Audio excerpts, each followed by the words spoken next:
My new job has some very strange rules.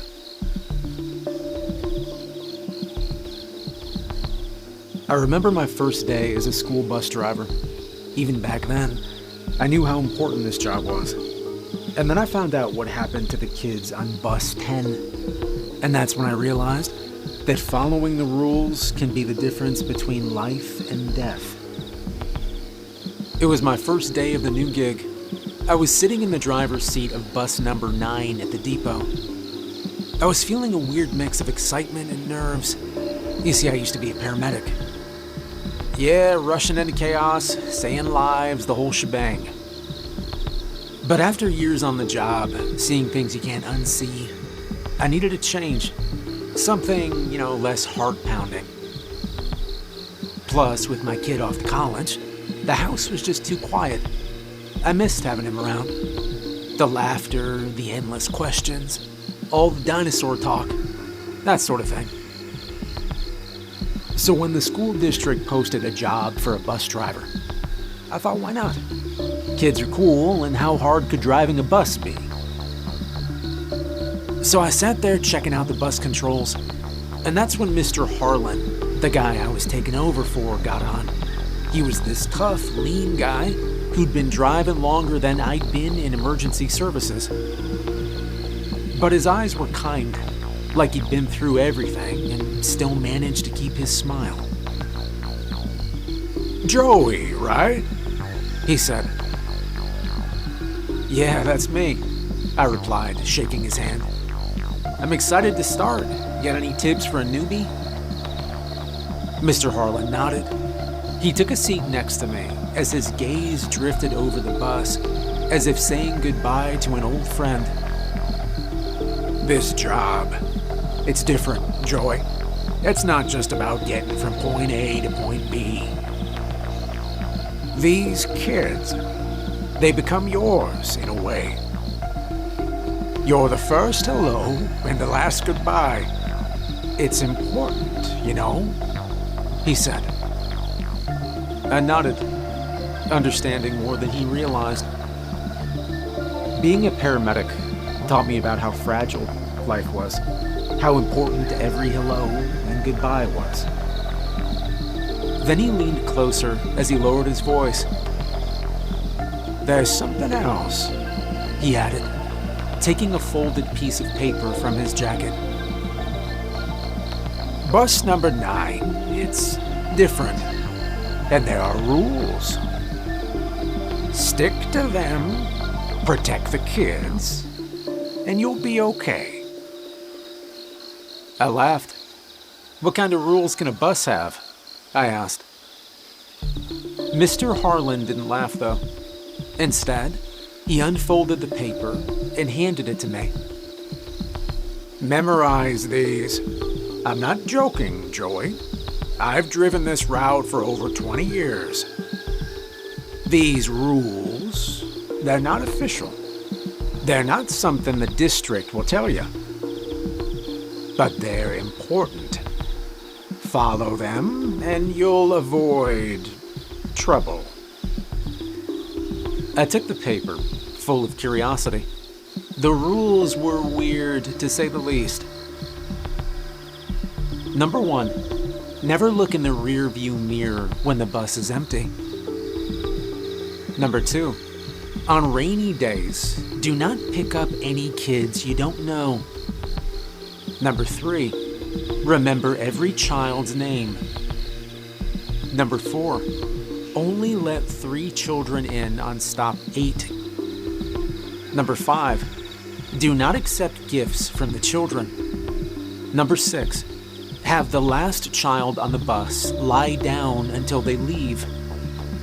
And number 7, never leave the bus during your route. I raised an eyebrow, looking back at Mr. Harlan. "Alright, this some kind of initiation prank for the new guy?" He shook his head. His expression was dead serious. "I wish it was, Joey, I really do. But you'll see. Just trust me on this, okay?" he said.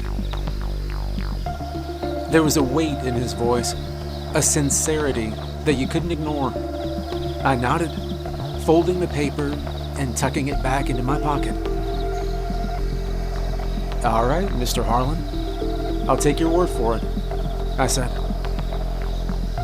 He clapped me on the shoulder and started to leave. "Good. And Joey, one more thing. The kids, they'll look up to you. Be there for them. Sometimes, well, you might be the only stable thing they've got." Harlan's words echoed in my head. Was that why these rules were so important to him? Because it was something the kids needed. I read over the list again, and it was the rule about remembering every kid's name that caught my attention. I thought that was doable. I was good with names. So I decided right then, first things first, I was going to make sure I knew all the kids by name. It seemed like a good way to break the ice, too. You know, being the new guy and all. So as the kids boarded the bus, I greeted each one. I introduced myself and I asked for their names. Their responses were a mix of shy mumbles and cheerful introductions. By the time we were near the school, I had a mental roster going. The trip to Einstein Elementary was just like any other school route. Each street was full of neat houses and nice lawns. It was the sort of area where neighbors proudly knew each other, borrowed sugar, or threw block parties in the summer. It was picture perfect. And the kids were just full of life. They talked about homework, video games, and whatever else they were into. Their excitement was contagious. I caught myself smiling more than I thought I would. It was a nice break from the high-stress world of being a paramedic. No rush or adrenaline, no critical decisions. Just a straightforward job of making sure these kids got to school safely. The trip to Einstein Elementary went by smooth as butter. The school was a nice red brick building with a large sign out front welcoming everyone. I watched the kids get off with their colorful backpacks one by one. A lot of them even waved goodbye to me as they hopped off. When the last kid got off the bus, I felt really good about what I'd done. It was only the first day, but I already felt like I was part of their lives. Even just in a small way. I was just the bus driver, but maybe, just maybe, I could be the steady presence Harlan mentioned. After the kids were dropped off, I spent the rest of the day at the bus depot. While the kids were at school, I helped around in the dispatcher's office, spent most of the day doing paperwork and learning about the other routes. It was the sort of admin work I hadn't really expected when I took the job, but it wasn't too bad. I had my lunch break in the lounge for us drivers. It was just me, a sandwich, and a bag of chips. It was quiet and actually pretty nice. But while I was having lunch, a dispatcher came in looking pretty torn up. She said that Mr. Harlan had been in a car accident that morning, right after he met me. He didn't survive. The news shocked me. I'd only just met him, but knowing how he was suddenly gone, it really affected me. I kept thinking about how he used his last moments to make sure I knew the rules about looking after the kids on my route. His words felt more important than ever now. For the rest of my lunch break, I just sat there, wasn't hungry anymore. I kept thinking about Harlan and how much he cared about those kids. As the afternoon came, it was time to hop on the bus again and pick the kids up from school. I couldn't help but feel some sadness as I started the engine. Harlan's death affected me more than I thought, but I had a responsibility. I had kids to safely return home. I thought the best way to pay tribute to Harlan was to be the best bus driver possible for these kids. The afternoon round was all right. I was starting to get the hang of this, I thought. I was proud of myself, as I called most of the kids by their names when they boarded the bus. They seemed to like that. Some even smiled or nodded at me, which felt nice. It's the little things that matter, right? As we made our way through the stops, the bus gradually emptied. The noise level dropped with each group of kids that left. Before I knew it, we were down to the last kid. He was a short, orange-haired boy, sitting right near the front. Patrick Hooper, I think his name was. I noticed him glancing around every now and then, watching as his friends left one by one. And then it was just him on the bus. As soon as he was alone, he laid down across the seat. The sun was going down, and his house was still a long way off. I guessed he was just worn out from the day. School can really tire a kid out. Or maybe he had stayed up too late the night before. I glanced over, expecting to see him dozing off. But instead, I see that he looked more scared than tired. His eyes were wide open, darting around as if he expected something to jump out from the empty seats. "Hey, buddy, everything okay?" I asked, trying to keep my voice light. "Long day?" He nodded. Yeah, just tired." But the way he said it, it didn't quite match the look in his eyes. I remembered the rule about having the last kid lie down until they leave. Seeing it in action, it made me uneasy, especially since the kid looked so scared. What was he scared of? Mr. Harlan's rules flashed through my mind, and I suddenly wished I'd asked more about them. I kept my eyes on the road, looking at the boy in the rearview mirror. "Hey, just a little longer and you'll be home," I said. The kid just nodded again, staying flat on the seat. I focused on getting him home as quickly and safely as possible. We finally reached the boy's house, a cozy-looking place with a porch light that cut through the dark. Patrick got up quickly, like he couldn't wait to get out of there.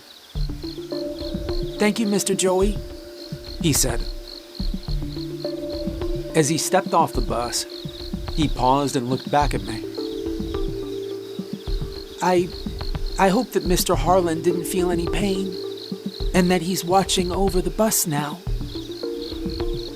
His words hit me like a cold splash of water. How did he know about Harlan? "Hey, how did you..." I started to ask, but he was already running towards his house, not looking back. The door opened and swallowed him up before I could get any answers, and I sat there for a moment, trying to wrap my head around what just happened. How could he know about Harlan? The news had barely spread, and it's not like I mentioned it to the kids. I pulled away from the curb, Harlan's words echoing in my mind.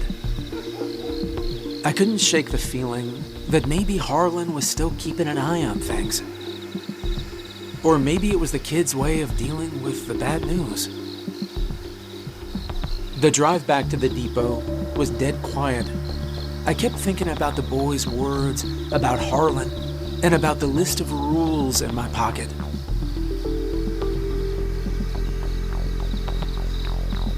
The next morning, I woke up with a sense of purpose. "Morning, Sarah. Hey there, Luke. How's it going, Maya?" I greeted each child by name as they boarded the bus. It felt good, like I was building my own little community. "I've got this," I thought to myself. And then stop 8 came up. I remembered the 3 kids who got on from yesterday. James, Ellie, and Marcus. Easy. But today, I noticed someone new. A girl in blonde pigtails, standing a bit away from the others. She wore a muddy blue raincoat and kept her head down. I hesitated, remembering the rules. Only 3 kids from stop 8. But here was a 4th, looking like she needed to get on. The rain had started to pick up, and she seemed so alone there in her muddy coat. I couldn't just leave a kid behind, right? That was my whole job. Come on, man, I called out to her, trying to sound cheerful. As the 3 regulars from stop 8 got on the bus, I noticed the blonde girl just standing there, not moving forward. Come on, it's okay, you can come in, I said, trying to encourage her. She gave a slight nod, but kept her head down.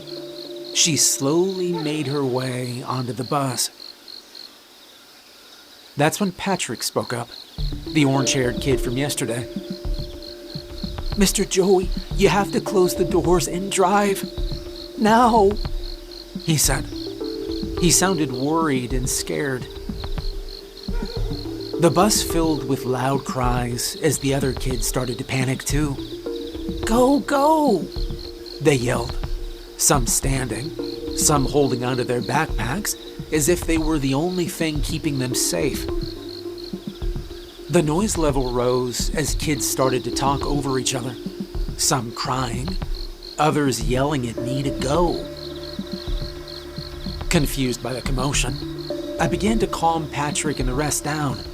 I told them everything was fine and we just couldn't leave someone. But then Patrick pointed out something I missed. Mr. Joey, look! She doesn't have a backpack. Please go, she's not one of us, he said. His eyes filled with tears. With the kids crying, I made a split-second decision. It was against every instinct I had, but I shut the door. I could feel the tension start to drop as soon as I started driving away. I saw the kids calming down as I checked on them through the rearview mirror. They were all huddling together, comforting each other. The rest of the ride was quiet, and I was shaken deeply. Watching those kids panic like that, it hit me hard. I kept thinking about the girl we left behind and the fear in the kids' eyes. As soon as I got back to the depot, I knew I needed to find out more. I parked the bus and headed straight for the dispatcher's office. My mind was racing with questions. Walking around the depot, I felt more weighed down every time another driver brushed me off. They all seemed to believe the kids were just messing with a new guy. But I couldn't stop thinking about how scared Patrick looked. How could fear that real be a prank? Feeling annoyed about the whole thing, I decided to go right to the head administrator. I wanted to have a serious talk. I explained everything, the list of rules, how weirdly the kids were acting, and what happened with the blonde girl. But instead of getting the explanation I was hoping for, all I got was a warning. She told me that if I ever left a child behind again, I'd lose my job. I felt even lonelier leaving her office. But when I picked up the kids that afternoon, things seemed back to normal. The laughter, the chatter, the usual buzz of energy filled the bus as I drove. I allowed myself to relax, thinking maybe everything would be okay after all. The route went by without any incidents. I dropped everyone off one by one, until it was just me and Patrick again. Just like the last time, the kid laid down on his seat as soon as the other kids were gone. His body was tense, and I could see his eyes darting around. I couldn't just drive on, pretending I hadn't noticed. Patrick, why do you do that, man? Lie down, I mean. He looked up at me, his expression a mix of fear and relief that somebody finally asked. It's so no one sits next to me," he whispered. Who? Who are you talking about, Patrick?" I pushed gently, needing to understand. He hesitated, then said, "The kids from Bus 10. And the girl in the blue raincoat, she's from Bus 10. Bus 10. I racked my brain, trying to remember if I'd ever seen or heard of Bus 10 around these parts. Nothing came to mind. Before I could ask Patrick anything else, we got to a stop. He jumped off and quickly said, "Be careful tomorrow, it's gonna rain." And that made me even more curious. I nodded to him, then drove off, my mind racing. Going back to the depot, I thought about the rules. The rule about rainy days and not picking up kids I don't recognize really hit me, especially after what Patrick had said. But then, the administrator's warning to never leave any kids behind complicated things. Deep in thought, a quiet noise brought me back to reality. I looked down to see a marble rolling down the aisle toward me. I thought maybe someone had forgotten it. But when I stopped at a red light, a cough from the back of the bus made me freeze. Remembering the rule about not looking in the rearview mirror when the bus is empty, I fought the urge to look. Instead, I turned to face the empty seats. I jumped a little. A few rows behind me, I saw feet sticking out into the aisle.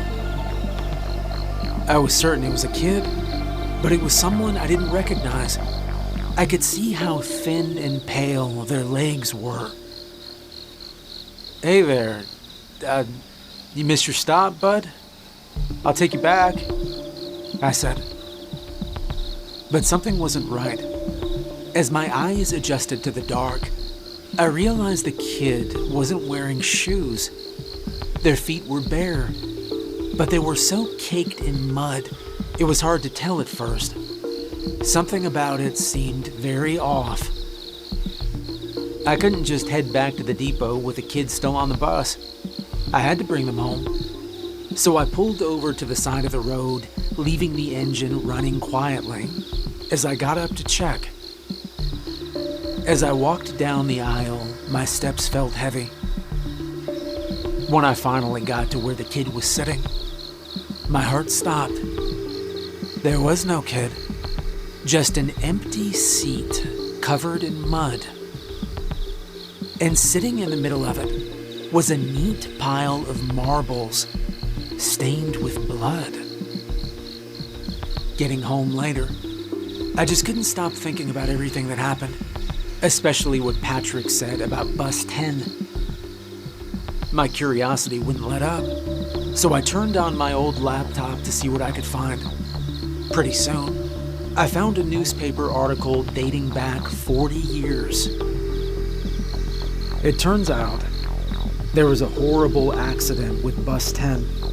The driver had been drinking and crashed the bus.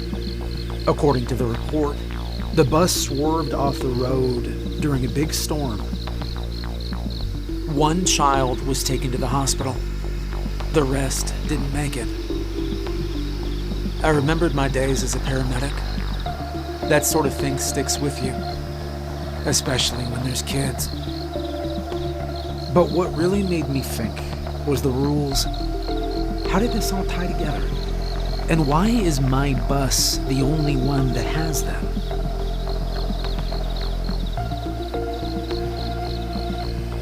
It was pouring hard the next morning. The rain came down in sheets. I got soaked just standing on my porch. But I still had a job to do. I was going to be there for those kids and make sure they got to school safe. So I drove my route, picking up each one. The rain got worse with each stop. When I pulled up to Patrick's stop, I could see he was scared. I spotted a few kids huddled behind him. Some of them were shivering under umbrellas, while the rest held onto their raincoats. Patrick was a bit off to the side, all by himself. He rushed onto the bus, soaked and shivering. "I'm the only one at this stop," Patrick said as soon as he got on. He nervously glanced back at the group of kids still waiting in the rain. "We gotta go, Mr. Joey, please." But I remembered what the administrator had said about not leaving kids behind. Looking at the group of kids on the curb, they looked just like any other children waiting for the bus. They didn't seem odd or out of place, just wet and probably cold. Maybe their regular bus hasn't picked them up yet. Patrick was almost begging me by then, his voice desperate, in a way that was tough to ignore. But I couldn't just leave. I looked at Patrick and I shrugged. "Sorry, buddy, I got a job to do. No kid gets left behind." I moved closer to the open door and shouted to the kids still in the rain, "Come on, you'll catch a cold out there," trying to sound braver than I actually was. As soon as those new kids stepped on the bus, everything felt different. The usual morning chatter and laughter died down, and a heavy silence filled the air. I kept driving, trying to focus on the road ahead, but the atmosphere felt off. Then it began. At first, there was a quiet whimpering, which then got louder. I couldn't just ignore it. I turned and saw several kids, my kids, crying. Some were clinging to each other for comfort, while others were hugging their knees close. My heart dropped seeing Patrick all curled up, his face hidden in his hands, terrified. Right beside him was one of the new boys, a boy with dark, messy hair and glasses. There was nothing obviously wrong about him, but as soon as I saw him, I felt nauseous, like I was going to be sick right there. The kid caught me looking at him and smiled at me, perfectly innocent. All of a sudden, a loud honk snapped me back to focus. I'd looked away from the road for a bit too long and almost hit something. I quickly steered the bus back on course, and I took a deep breath to settle down.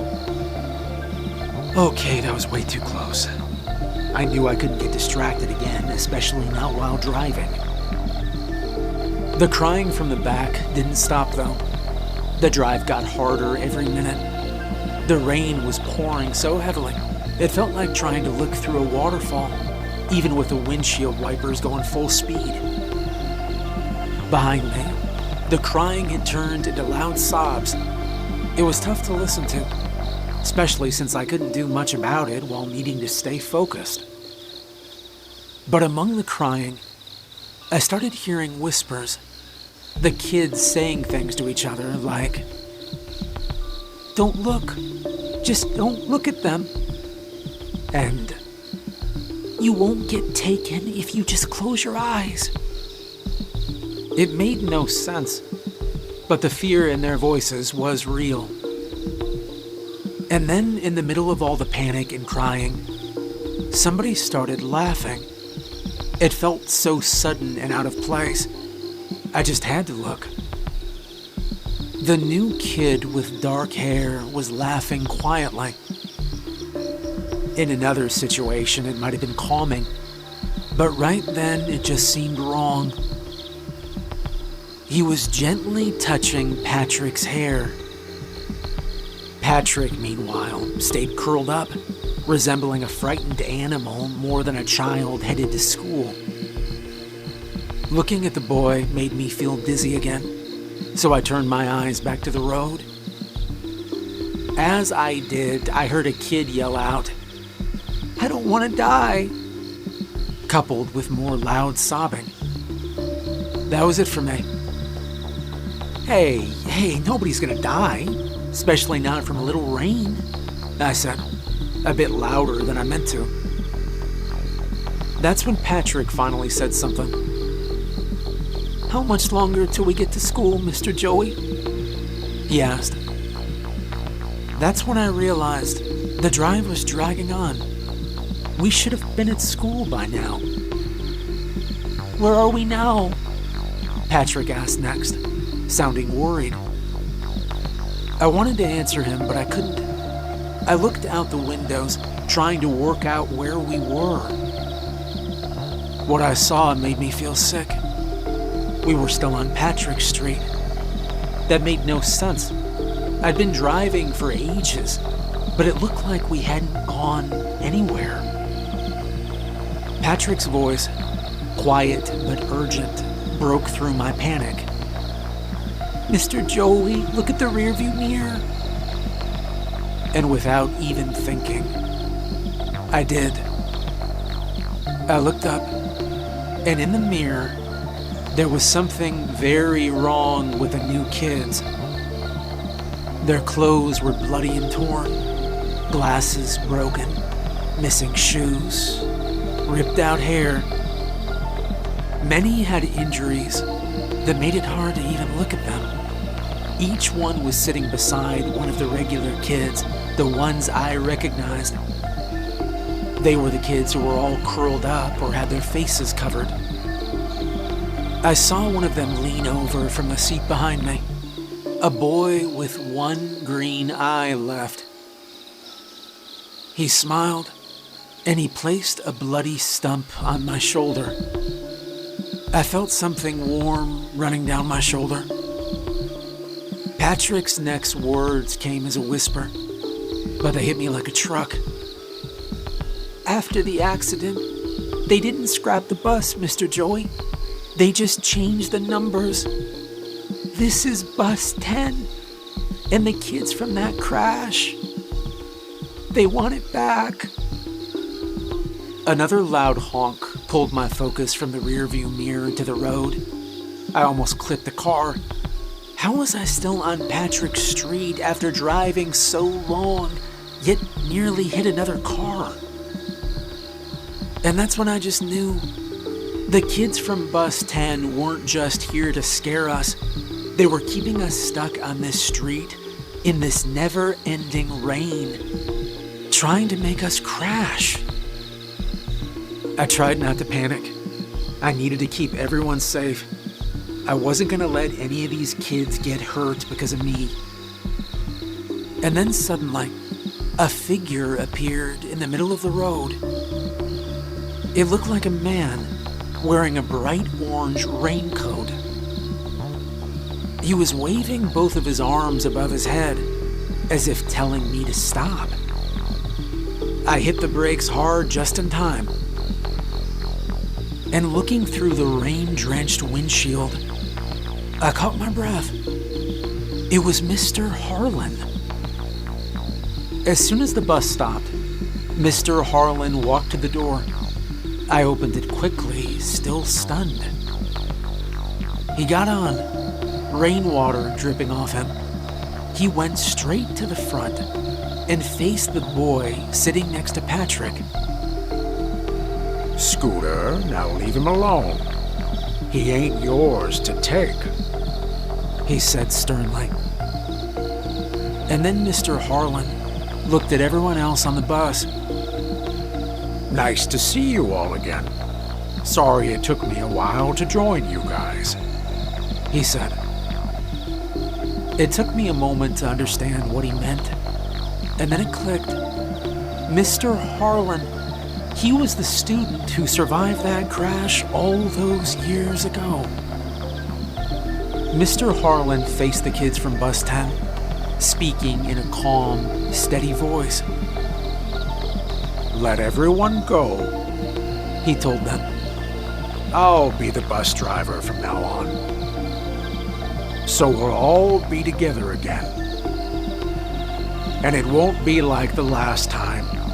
I'll keep everyone safe. That's a promise." Then he looked at me. "Joey, take your kids and get off the bus. You remember who they are, right? I nodded.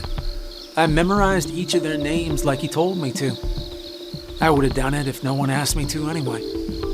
I walked down the aisle, calling out to each kid by their name, the ones I'd learned and remembered. Sarah, come on. Jake, let's go. Emily, it's time. One by one, I took their hands, guiding them off the bus, making sure not to leave anyone behind. Finally, it was just me left on the bus with Mr. Harlan. He put a hand on my shoulder. It was cold, and it didn't feel like it was all there. Joey, I'll bring the bus back home after I take these kids home. And remember, there's one rule all bus drivers must follow. And it's the most important one of all. I think you know what it is. I nodded in understanding before I stepped off the bus. And there they were, all the kids standing outside together, clutching their backpacks. They all looked relieved, almost like they couldn't believe they were safe. I looked around, and I saw we were right by Patrick's house. I looked back at the bus and saw Mr. Harlan in the driver's seat, looking like he was about to leave. He caught my eye, winked at me, and then closed the door.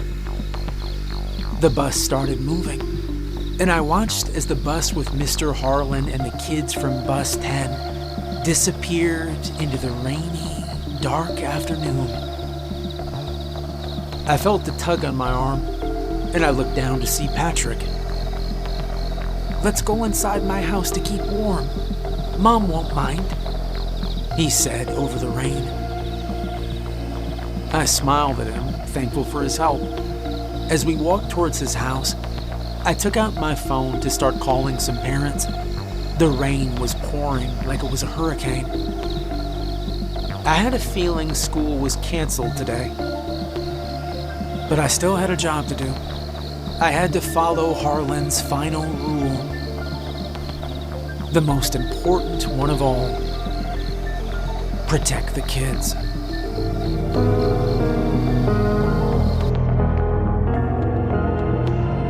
Hey, I hope you enjoyed